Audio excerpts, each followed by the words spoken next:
지난 시간에 하나님이 아브라함을 시험하시는 것을 함께 공부를 했습니다.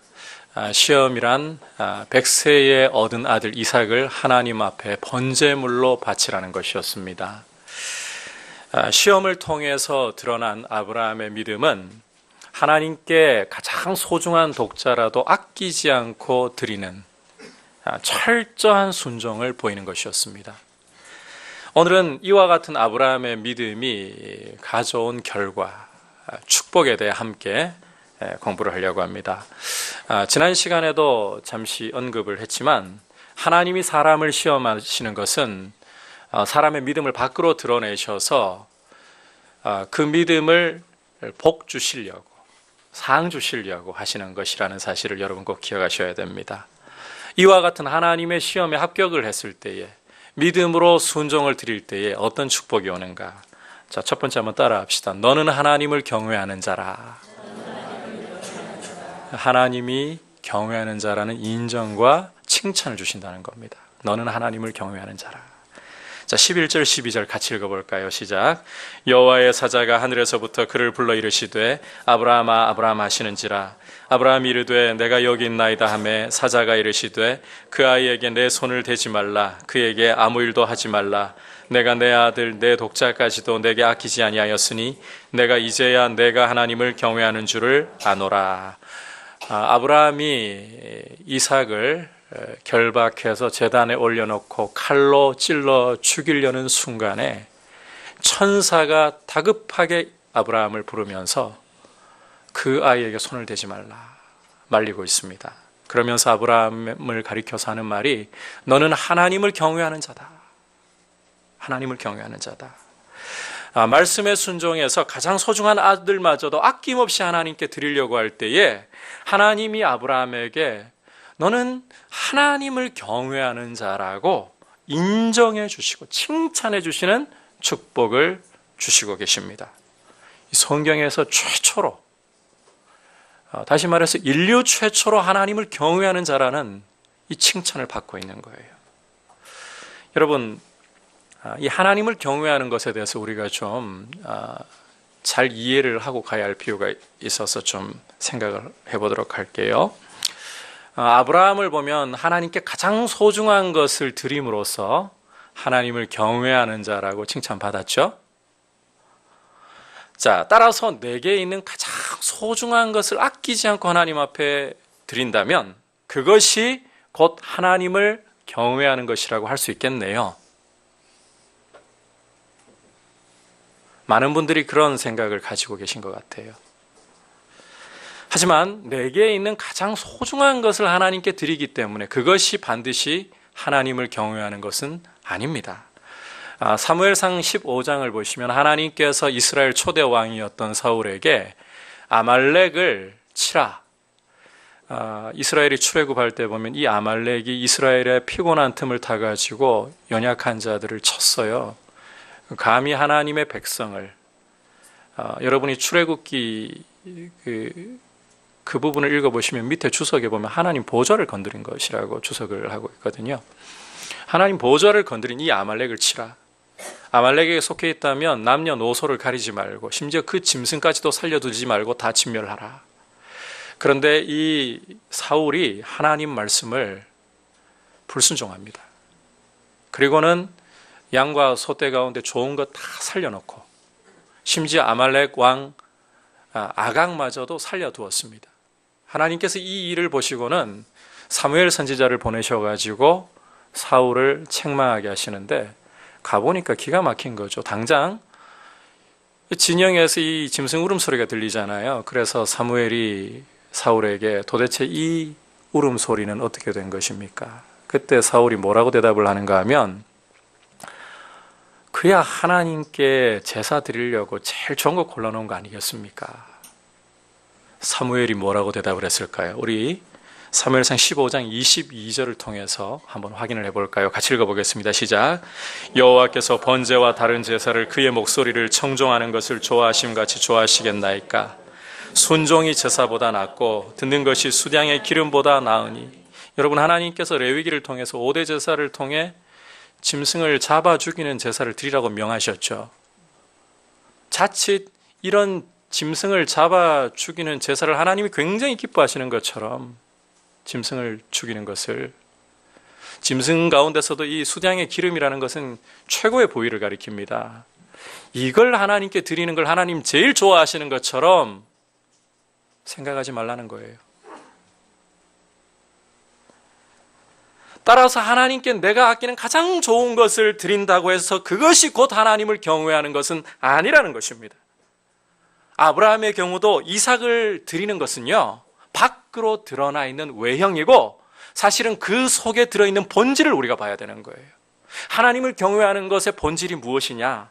시편 128편 1절에서 잘 설명을 해주고 있습니다. 같이 읽어볼까요? 시작. 여호와를 경외하며 그의 길을 걷는 자마다 복이 있도다. 자, 이 표현을 좀 주시해서 보셔야 되는데, 여호와를 경외하며 그의 길을 걷는 자마다, 이게 두 개의 다른 이야기를 하고 있는 게 아닙니다. 히브리 언어 습관상 여호와를 경외한다, 그의 길을 걷는다 같은 표현이에요. 그리고 이 길이라는 것은 히브리인들에게 교훈 또는 말씀을 뜻하는 은유적인 표현입니다. 그러니까 그의 길을 걷는다, 하나님의 말씀을 따라 순종한다는 거죠. 자, 그렇다면 이제 여호와를 경외하는 것의 본질이 뭔지 여러분 이해하시겠죠? 하나님이 말씀하실 때에 순종하는 것, 하나님의 말씀을 듣고서 그 말씀에 주의하여 인내로 순종을 끝까지 이루는 것, 이게 바로 하나님을 경외하는 것의 본질이라는 것입니다. 아브라함 모습이 그랬잖아요. 여러분, 아브라함은 이삭을 번제로 드리려고 했던 게 자기의 열심이 막 끌어 넘쳐가지고 말씀하시지도 않는데 나한테 제일 소중한 아들 드릴게요. 그냥 내가 보기에 막 견딜 수 없으니까 제일 좋은 거 드릴게요. 그게 아니잖아요. 하나님의 말씀이 임할 때에 그 말씀을 따라서 여러분 가장 소중한 아들 이거 내어드리는 거, 이 아브라함 인생에 가장 큰 인내가 요구되는 일이었어요. 이 일을 끝까지 이루었어요. 이게 경외한다는 뜻의 진정한 의미라는 거예요. 여러분, 하나님 말씀 앞에 귀를 기울이고 그 말씀에 주의해서 끝까지 인내를 이루는 하나님을 경외하는 모습을 하나님 앞에 드릴 수 있기를 축복합니다. 성도에게 어떤 것보다도 귀한 것 중에 하나가, 귀한 축복 중에 하나가 하나님의 인정을 받는 것입니다. 여러분, 하나님이 우리를 인정하지 않으신다면 우리의 수고와 우리의 성취가 무슨 의미가 있을까요? 시편 127편에서 솔로몬이 이렇게 노래를 했잖아요. 여호와께서 집을 세우지 아니하시면 집을 세우는 자의 수고가 헛되며 여호와께서 성을 지키지 아니하시며 파수꾼이 밤새도록 깨어있음이 헛되도다. 여러분, 하나님이 알아주셔야 복이 있는 거예요. 하나님이 여러분들을 알아주시기를 축복합니다. 하나님이 여러분들을 하나님을 경외하는 자라고 인정해 주시고 칭찬해 주시는 이 귀한 복을 누리시기를 주의 이름으로 축복합니다. 그렇게 하려면 어떻게 해야 될까요? 아브라함의 발자취를 쫓아서 하나님의 말씀에 귀를 기울이고 하나님의 말씀에 주의해서 끝까지 인내로 순종을 드릴 수 있는 이 모습을 주님 앞에서 더 깊이 풍성하게 이루어갈 수 있기를 축복합니다. 자, 이제 계속해서 믿음의 축복 따라합시다. 여호와 이레. 여호와 이레가 자, 믿음의 결과로 오는 것이에요. 자, 앞서 아브라함이 믿음의 순종을 하나님 앞에 끝까지 드렸을 때에 하나님을 경외하는 자라 칭찬을 받았죠. 여기 경외한다는 것을 오늘 오랜만에 히브리어 한번 좀 공부를 해볼게요. 야레라고 불러요. 야레. 자, 아브라함이 하나님을 경외했더니, 야레했더니, 자, 어떤 일이 이어지고 있느냐? 13절 우리 함께 읽어볼까요? 시작. 아브라함이 눈을 들어 살펴본즉 한 수량이 뒤에 있는데 뿔이 수풀에 걸려 있는지라. 아브라함이 가서 그 수량을 가져다가 아들을 대신하여 번제로 드렸더라. 아브라함이 그 땅 이름을 오늘날까지 사람들이 이르기를 여호와의 산에서 준비되리라 하더라. 자, 읽은 말씀을 보니까 하나님이 아브라함에게 한 수량을 보여주고 계시죠. 이삭을 대신해서 번제로 드릴 수량을 보여주고 계십니다. 그래서 아브라함이 이 수량을 하나님 앞에 제물로 드리고는 그 땅 이름을 가리켜서 뭐라고요? 여호와 이레, 하나님이 준비하셨다라고 일컫고 있어요. 자, 아브라함이 하나님을 경외함으로 이삭을 말씀 따라 드렸더니 오히려 하나님이 아브라함을 위해서 이삭을 대신할 수량을 준비해서 보여주셨습니다. 아브라함이 하나님께 야래 했더니 하나님이 아브라함에게 이래로 응답을 하고 계시는 거예요. 여러분, 이게 축복이에요. 우리가 지난 시간에도 잠깐 이야기를 드렸습니다마는 하나님 말씀에 순종하려고 할 때 우리 안에 이런 불안감이 자꾸 엄습을 하고 우리 마음을 짓누르려고 합니다. 순종했다가 잘못되면 어떻게 하지? 손해를 보면 어떻게 하지? 하지만 여러분, 단언하건대 이것은 사실이 아니에요. 이런 불안감은 진리가 아니에요.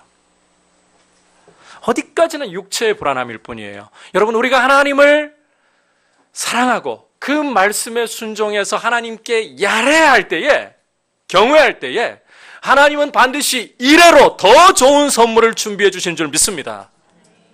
따라서 하나님 말씀 앞에 순종할 때에 우리가 특별히 하나님께 무엇인가를 드려야 할 상황일 때에 이것을 손해인 것처럼, 마치 희생인 것처럼 여러분 그렇게 함부로 말해서는 안 되는 거예요. 다시 강조하지만 하나님 말씀에 순종해서 무언가 드릴 때 우리가 순종해서 드리는 것보다 하나님은 우리에게 더 귀한 축복을 선물로 준비해 주셨음을 믿으시기를 바랍니다. 그러니까 이 말씀에 순종해서 하나님 앞에 우리가 무언가를 드린다 하더라도 이것은 사실은 더 좋은 선물을 받기 위한 손 역할을 한다. 이해하시겠죠? 손 역할을 한다는 거예요. 여러분, 하나님께서는 정말 우리에게 가장 좋은 선물을 준비하셔서 우리의 삶에 주시기를 원하시는 가장 선하시고 가장 좋으신 아버지이심을 믿으시기를 바랍니다. 근데 이 선물을 주시려고 하는데 손을 내밀어야 받을 거 아닙니까? 여러분, 하나님과의 관계가 뭐 자판기에 동전 넣어가지고 뭐 캔 빼먹는 이런 개념이 아니에요. 인격적인 관계예요. 자비하신 아버지께서 우리에게 좋은 것 주려고 하실 때에 우리는 손을 내밀어서 그 아버지의 선물을 받아야 돼요. 이 손의 역할을 하는 것이 바로 야레. 야레의 손을 내밀 때 이레의 선물로 풍성하게 채워주시는 하나님을 경험하시길 축복합니다. 자, 이제 마지막으로, 그렇다면 하나님께서 주시는 가장 귀한 축복이 무엇이냐? 오늘 여러분, 축복 중에 축복을 제대로 알아야 돼요. 따라합시다. 예수 그리스도이십니다. 자, 야레의 손에 이레로 응답을 주시는 하나님, 무엇을 주시는가? 자, 아브라함의 경우 뭘 주셨나요? 이삭을 대신할 수량을 보여주신 거죠. 첫 번째로는 이삭을 대신할 수량 보여주셨어요. 여러분, 이삭이 어떤 사람입니까? 창세기 21장으로 잠시 돌아가 보면 지금 제가 계속해가지고 이 구절을 이야기하는데 여러분 아예 새겨버리시면 좋겠어요. 이삭에게서 나는 자라야 아브라함 너의 자손이 될 것이다. 자, 그러니까 이삭은 아브라함 자손 전체를 대표하는 인물이라고 할 수 있겠죠. 자, 안 헷갈리시도록 다시 한번 설명할게요. 이삭에게서 나는 자라야 아브라함 너의 자손이다. 그러니까 자, 이삭에게서 나는 자가 아브라함 자손이니까 이삭은 아브라함 자손 전체를 대표하는 인물이다. 가능하죠? 자, 그렇다면 이삭을 대신할 수량이라는 게 단순히 이삭만 대신하는가요? 아니에요. 하나님 백성 전체, 아브라함 자손 전체를 대신할 수량이라는 거예요. 여러분, 아브라함이 하나님을 경외함으로 이삭까지도 내어놓았을 때에 하나님은 이삭뿐만 아니라 이삭을 통해 이어지게 될 하나님 백성 전체를 대신할 수량을 아브라함에게 선물로 보여주셨다는 거예요. 자, 그렇다면 이렇게 아브라함의 자손 전체를, 하나님 백성을 대신할 그 하나님의 어린 양이 누구이신가요? 우리가 복음서를 읽어보면 예수님이 자신을 이스라엘 앞에 나타내시기 전에 먼저 요단강에서 세례를 베풀고 있는 요한에게로 가셔서 세례부터 받으시죠. 그때 요한에게 예수님이 나아오실 때 요한이 예수님을 가리켜 뭐라고 증언했습니까? 보라, 세상 죄를 지고 가는 하나님의 어린 양이로다. 바로 이 요한의 증언대로 예수님께서는 온 세상의 죄를 그 몸에 짊어지시고 세상을 대신하여 십자가에 달려 보배 피를 흘려 죽으셨습니다. 그 피로 세상의 죄를 도말하신 것입니다. 하나님의 어린 양으로 대속의 제물로 십자가에 죽으신 것입니다. 따라서 하나님이 아브라함의 야레의 손에 올려주신 일회의 선물 이삭을 대신할 수량은 장차 하나님의 백성을 대신하여 십자가의 제물로 드려주실 예수 그리스도를 미리 보여주시는 것이었다는 거예요. 예수 그리스도를. 계속해서 우리가 15절부터 18절까지도 또 읽어보도록 하겠습니다. 시작. 여호와의 사자가 하늘에서부터 두 번째 아브라함을 불러 이르시되 여호와께서 이르시기를 내가 나를 가리켜 맹세하노니 내가 이같이 행하여 내 아들 내 독자도 아끼지 아니하였은즉 내가 내게 큰 복을 주고 내 씨가 크게 번성하여 하늘의 별과 같고 바닷가의 모래와 같게 하리니 내 씨가 그 대적의 성문을 차지하리라. 또 내 씨로 말미암아 천하 만민이 복을 받으리니 이는 내가 나의 말을 준행하였음이니라 하셨다니라. 여러분, 하나님을 경외하는 모습 보고 하나님이 그냥 이 수량 보여주시는 것만으로도 참 견디실 수 없어서 또 약속을 주시는데요. 자, 이 약속도 수량과 연결되어 있어요. 이삭을 대신한 수량과 연결이 되어 있어요. 왜냐하면 예수님에 대한 약속이기 때문입니다. 자, 앞서 이삭을 대신할 수량을 통해서는 예수님이 십자가에서 하나님의 어린 양으로 제물로 드려지실 것을 말씀해 주시는 것이라고 이해를 하시면 돼요. 그리고 방금 보았던 약속은 이제 십자가에서 주님이 흘리신 피로, 예수님이 흘리신 피로 하나님 백성에게 이루어질 축복, 그 피가 미치는 효력을 보여주고 있다고 여러분이 이해를 하시면 됩니다. 자, 우선 17절 첫 번째 약속 중에 첫 번째를 보시면 하나님이 아브라함에게 말씀하시기를 내 씨가 크게 번성해서 하늘의 별과 같이 바닷가의 모래와 같이 될 것이다. 이 부분에서 우리말 번역이 참 아쉬운데요. 히브리 원문대로 조금 더 정확하게 번역하면 내 씨가 아니고 내 씨들이에요. 복수로 번역을 해야 돼요. 하나님께서 장차 아브라함의 자손을 하늘의 별처럼 많게, 바닷가의 모래처럼 셀 수 없을 정도로 많게 만들어 주시겠다는 것입니다. 자, 그런데 여기서 우리가 하나 조심해야 될 게 있어요. 여러분, 아브라함의 자손이 그냥 아브라함의 혈통을 물려받은 사람들이라고 생각하면 안 된다는 거예요. 계속 반복하고 있는 말씀. 자, 누가 아브라함의 자손이라 하셨습니까? 하나님이 이삭에게서 나는 자라야 아브라함 너의 자손이다. 이상하죠? 아브라함에게서 태어나면 아브라함에게 바로 자손이 되어야 되는 것 같은데 그게 아니라 한 대를 건너뛰더니 이삭에게서 태어나는 자라야 아브라함 너의 자손이 될 것이다. 이 도대체 무슨 말일까요? 이 말을 잘 이해를 해야 돼요. 여러분, 이삭이라는 사람은 원래 자연적인 방법으로 태어날 수가 없던 사람입니다. 왜? 그 어머니 사라가 어떤 여인이었기 때문에 불임의 여인이고 이미 태가 죽어가지고 말라버린 상태입니다. 따라서 이삭이 태어난 것은 자연적인 방법이 아니라 하나님이 약속하신 대로 말씀이 사라의 태를 살려서 이삭은 말씀을 따라 태어난 사람이라는 거예요. 그러니까 이삭에게서 난다. 이 말은 무엇으로 난다는 말일까요? 말씀을 따라 난다. 이해하시겠죠? 따라서 아브라함의 자손이라는 것은 단지 아브라함의 혈통에서 났다고 아브라함 자손이 되는 거 아닙니다. 그렇게 따지면 누구도 아브라함 자손입니까? 이스마엘도. 그런데 하나님은 그렇게 말씀 안 하셨어요. 이삭에게서 나는 자라야. 이삭처럼 하나님의 말씀을 따라 태어나는 자라야. 아브라함처럼 믿음의 발자취를 따르는 사람이라야 진정한 아브라함의 자손이라는 것입니다. 따라서 여기 하나님께서 아브라함의 자손들이 모두 하늘의 별들처럼 바닷가의 모래처럼 많게 되리라고 하신 것은 천하 만민을 가리키는 거예요. 모든 민족 가운데 이삭처럼 말씀으로 거듭난 사람들, 아브라함처럼 믿음의 발자취를 쫓는 사람들을 다 가리키고 있는 거예요. 중요한 것은 이 일이 어떻게 이루어지느냐는 거예요. 18절과 연결해서 봐야 돼요.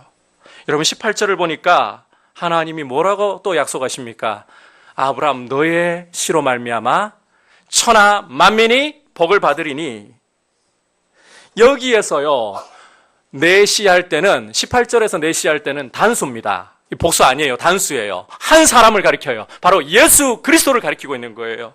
그러니까 예수님 한 분 때문에 천하 만민이 복을 받게 된다. 다시 말해서 예수 그리스도를 믿음으로써 하나님과 상관없던 사람들이, 죄와 사망 권세에 묶여있던 사람들이 하나님의 백성이 되고 아브라함의 자손이 된다는 거예요.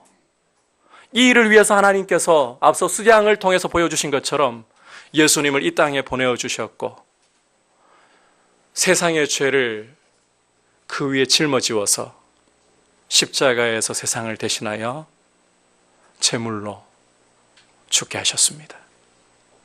다시 말해서 하나님이 세상의 죄를 그 아들에게 뒤집어 씌워서 그 아들을 처벌하심으로 세상의 죄를 용서하시기로 결정하셨다는 겁니다. 그리고 이 아들을, 예수 그리스도를 유일한 구원의 길로 세우셔서 아들을 믿는 자마다, 따라합시다. 아들을 믿는 자마다, 아들을 믿는 자마다 죄 사함을 받고 하나님의 자녀가 되는, 아브라함의 자손이 되는 복을 누리게 하셨다는 것입니다. 여러분, 내 시가 하늘의 별들과 같이 바다의 모래와 같이 될 것이다. 이게 아브라함 실력으로 되는 게 아니에요. 예수 그리스도 때문에, 하나님이 아브라함의 자손으로 약속하신 예수 그리스도 때문에, 그리스도를 믿음으로 말미암아 모든 민족 가운데 그리스도를 믿는 사람들이 다 아브라함의 자손이 되는, 하나님의 자녀가 되는 놀라운 복을 하나님이 주셨다는 것입니다. 그런데 여러분, 이 예수님이 바로 아브라함이 야레했을 때 이레로 주신 약속입니다. 얼마나 놀라운 축복인지 몰라요. 여러분, 아브라함이 하나님을 경외함으로 자기의 아들을 아끼지 않고 하나님께 드렸습니다. 그런데 하나님이 오히려 자기의 독생자를 아낌없이 세상을 위해 내어주실 것을 아브라함에게 보여주셨습니다. 야레의 손에 예수 그리스도라는 천하 만민을 복되게 하는 예수 그리스도라는 선물을 이레로 주시는 것입니다. 여러분, 이 예수 그리스도를 믿음으로 죄 사함을 받고 이 예수 그리스도를 믿음으로 죄와 사망 권세에 묶여있던 사람들도 하나님의 자녀가 되어 아브라함의 자손이 되어 크게 번성하는 이 복을 누리게 되는 거예요. 모든 복의 근원은 예수 그리스도이십니다. 축복 중에 축복은 예수 그리스도이십니다. 우리의 삶에 여러분, 바라던 것들을 내가 이루지 못하고 쥐고 싶은 것들을 내 손에 쥐지 못할 때에도 예수 그리스도를 얻었습니까? 복 중에 복을 얻은 줄 믿으시기를 바랍니다. 이 그리스도를 더욱더 우리가 알아가고 이 아래의 손에 올려주신 이레의 선물, 예수 그리스도를 더욱 깊이 만나고 이 축복, 하나님 나라의 문을 열어주시고 하나님 나라를 기업으로 우리에게 주시는 이 그리스도를 더욱 사랑하고 더 깊이 알아가는 복된 삶이 되시길 축복합니다. 아브라함이 믿음의 순종을 드렸을 때에 하나님이 그 경외함을 보시고 주시는 축복,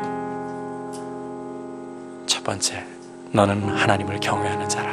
이 칭찬 받으시길 바랍니다. 그리고 하나님이 일회의 선물을 주시기를 축복합니다. 그 일회의 선물 중에 여러분이 구하고 구해야 할 가장 귀한 축복은 바로 예수 그리스도이십니다.